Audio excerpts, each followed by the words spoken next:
Hello guys, welcome back. In this video I'll show you how to install and set up the JBL Portable app with your JBL Go 5 speaker on an Android phone.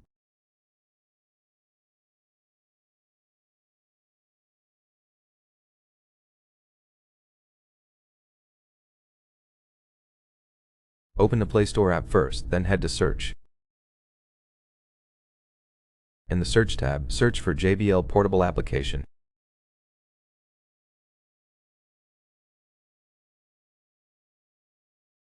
Click Search, and as you can see, JBL Portable from Harman Consumer ENC Developer appears.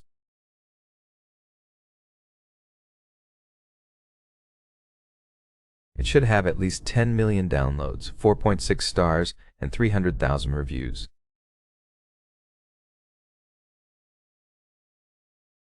Hit the Install button and wait a moment.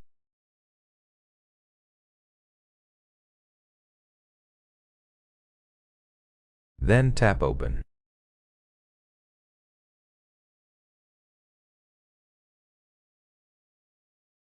Select Get Started, hit Accept, then Allow.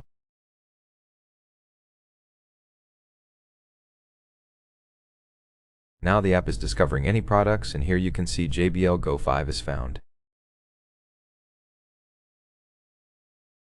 That's it. Hope it helps and goodbye.